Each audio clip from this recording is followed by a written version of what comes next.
When you think about selling tickets to your next event, do you ever think to yourself, where are these individuals going to come from? If you have a goal of 100 people, 100 attendees that you want in the room, have you identified what channels these individuals are going to come from? I want to welcome you to the Events Make Sense podcast. I am your friendly guide, Natisha Crockett, and here is where we talk all about purposeful and profitable events because they can absolutely be both. I am an event strategist, I'm a sales leader, and I think I bring a very unique eye when it comes to the event industry because everything that I talk about is going to be from the standpoint of how can you turn your attendees into clients. Very excited about this space, and today we're actually going to be talking about the 3 lists that every event host needs. So, I'm a list person. Love me down a good list. I love crossing off a list. Just lists bring me joy personally. And so I have been able to identify 3 different types of lists that every event host needs to be successful. And so lists are going to help keep you organized, they're going to help keep you intentional, and they're going to help keep you profitable. So, the first list that every event host needs is going to be a list of potential dream attendees. And so, in our last episode, we actually talked about how to identify who is a dream attendee. And after you identify who is a dream attendee, you're then going to create a list of 100 potential dream attendees. I call this the Dream 100 list. This list is crucial. This is probably your most important list because this is the list that you're going to use to identify who you actually want in the room. It puts a name and a face to your audience members. This is your bread and butter, okay? You must create this list. Whenever I start working with a client and we are in the beginning phases, we're about to launch tickets, before we do any of that, I tell them, hey, we need to create these lists because there are more than one. There is more than one. And so this first list is so important again because you're truly going to dive into, hey, who are the individuals that have shown interest that they want to work with me? Who are the individuals that fit basically this profile that I just created? And then lastly, who are the individuals that I believe like my event would be very transformational or beneficial for them? So those are the 3 type of individuals that you're going to put make up of this list. So individuals who have maybe expressed interest in wanting to work with you, individuals that fit your dream attendee profile, and then individuals that you have either come across, whether in real life or on social media, where you have seen them and you're like, I think this event would do you well, right? So those are the different types of individuals that are going to make up this list. And this is a list that you want to keep near and dear to your heart because this is going to be a working list. And you can start this list whenever. Even if your event is next year, you can begin crafting this list now.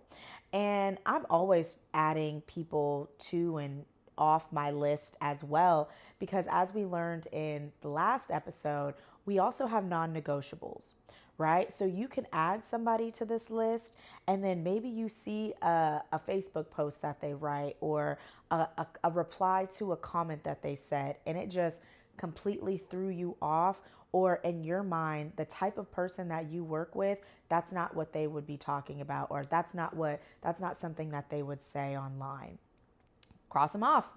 They're no longer on the list, right? And so this is a working list, it's not set in stone.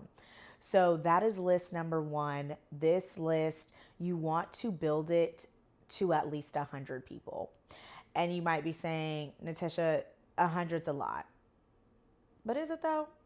Because we've talked about before where if you want to have 30 people in your room, you have to invite 3 times that amount. 30 times 3 is 90. 100 is only 10 more, right? So that's actually not that much. That's minimum. You should have a minimum of 100 people, 100 names on a list of individuals that you can personally invite now. That you can personally invite now. And so you might be thinking, well, this is an individual that I want to put on my list, but I don't feel comfortable, necessarily reaching out to them right now. That's okay. I have a list for them. And that leads me to list number two. The second list that you want to create is you want to fill it with individuals that you want to build a relationship with. This list is almost just as important because this list is truly going to help you build relationships for the long term. And so here's how I personally use this list. If I know that I have an event coming up that I'm going to be selling tickets to, ideally, you could start thinking about anywhere from 60 to 90 days before you even launch tickets. You can start with list number two, this list that we're talking about right now. And what you can start doing is you can start building relationships with those individuals that you put on this list. So maybe there are some individuals who you came across their profile and you're like, wow, this person is very dope. Or wow, this is somebody that I want to know. This is somebody that I want to be in community with. Well, this just now gives you a 90-day window to start building some type of relationship with this individual. It can start with you by sending a friend request, right? From that friend request, maybe you're now engaging with this individual online, you're commenting on their stuff. Maybe you then send them a message in the DMs. Hey, would love to connect with you. You're not pitching them. You don't expect to be pitched by them either. Okay. This is truly and genuinely like a connection call to see, can you guys actually be in community with one another? The thing about this second list is that relationship building and being in community with one another, it takes time and it takes multiple exchanges. And even if you ultimately know, like, hey, this is somebody that I would love to have at my event, you want to make sure that you're giving yourself enough leeway or runway time to have had, to connect with them on moments and occasions where you're not asking them for anything.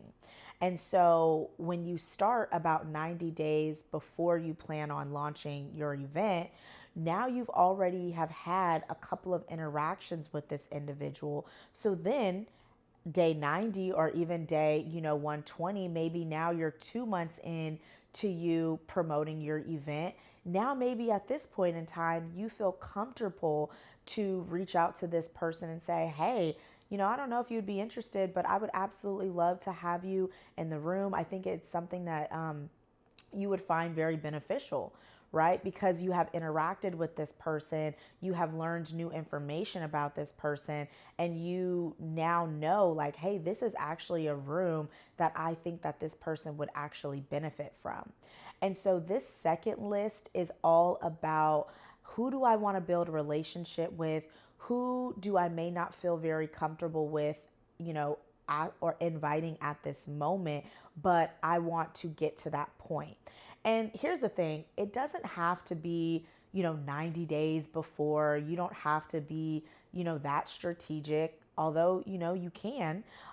You could, start, just have it, again, a working list. So for me, when I'm going through event season, I will go through I'll be executing my marketing experience. And during this same time, while I am executing my marketing experience, I put myself in a season where I am actively growing my network because I know all the visibility that I'm going to have with my event being marketed on different platforms. This is a great opportunity for me to capitalize on this visibility and introduce myself to new people. People love being around individuals who have something going on, who, are doing something with their lives. And so make yourself interesting. You making yourself interesting is you knowing, hey, I'm putting on this amazing event. And so while you are in the midst of, promoting and you're going live and you're in a good mood and good spirits, this is an amazing time to attract new people into your network and build relationships with new individuals.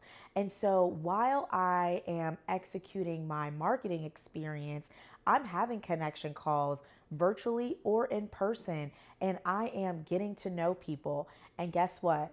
I'm just getting to know them.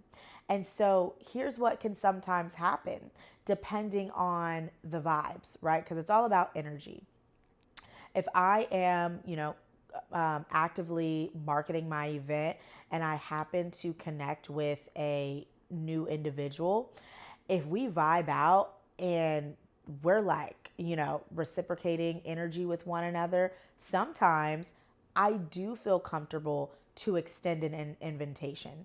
I don't have an expectation that they will, jump at it immediately, but if I feel comfortable, I will extend that invite the same day that I connect with them.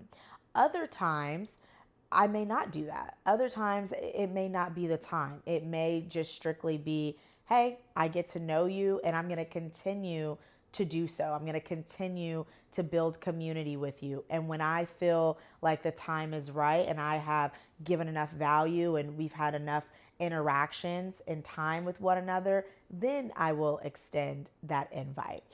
You really just have to go on vibes. And that is what I personally do. So that's list number 2. And list number 2 is just as important as list number 1, because here's the thing. You can think of list number 2 as future business, because you're not going to extend an invite to every single person that you connect with. You're not. And every person that you do possibly invite may not say yes. They may not say yes to this event, but now that you have established some foundation and started building a relationship with them, they may say yes to your next invite. And so again, this is just you building your business long term. So that's list number 2. Now, list number 3, and then on list number 2, I typically will tell my clients, list anywhere from 25 to 50 individuals on this list. So anywhere from 25 on the low end to 50, and it could be more. But again, this is going to be a working list where you are actively building relationships with. So keep in mind capacity and things like that. So again, that's list number 2. List number 3 is going to be a list for you to just jot down potential speakers, partners, and collaborators. So individuals that can be beneficial to your community, write them down. Maybe you came across somebody who spoke at another event, write their information down. Maybe you found somebody who would be great for like a sponsorship opportunity. Write that down. Did you meet somebody associated with the business? Figure out how you can get in contact with somebody who's associated with the business. Write those things down. Potential partners or collaborators. Maybe you have come across a couple of individuals who run communities, and maybe you can offer them a community discount for participating in your event, or members of their community can get a discount. This is where you want to pitch speaking opportunities. Same example with coming across women who have different communities and giving you the opportunity to, speak to their communities, and then also share about your upcoming event or experience. So think about those names who can go on that list as well. And this list is just as powerful because those who can speak are obviously going to add value to your experiences. Those who can provide sponsorship opportunities, those are going to help you offset the costs that you personally have to pay for. And then the individuals that could be potential partners or collaborators, that is going to help get your name out there and increase your visibility when you are deep in your marketing experience execution. And so those are the three lists. I recommend every event host truly take the time to write out these three lists. You got your bread and butter with your potential attendees. You have your long-term business where you are building relationships and nurturing relationships. Also, just to note for list two, it doesn't have to be strangers. It can also be people who are already in your network that you just don't yet feel comfortable pitching to. So it could be new people or just individuals that you aren't yet at that comfort level with. And then list three, all of those potential speakers, sponsors, collaborators. And so this is truly going to help you fill the seats of your event. You should never ask yourself, where are people going to come from? You should always have this ongoing list. So you should always have individuals that you can reach out to and invite. And so this will keep you organized, it keeps you intentional, and it's going to keep you profitable. Okay. So these are the three lists that you should keep in your back pocket as an event host. If you found this helpful, if this is a concept that you haven't yet used as you fill your room, I would absolutely encourage you to do so. And if you know any event hosts that would find this information just as valuable, I encourage you to share it, like it. And I just want to thank you for being a part of this journey. I love you, and I will see you on the next episode.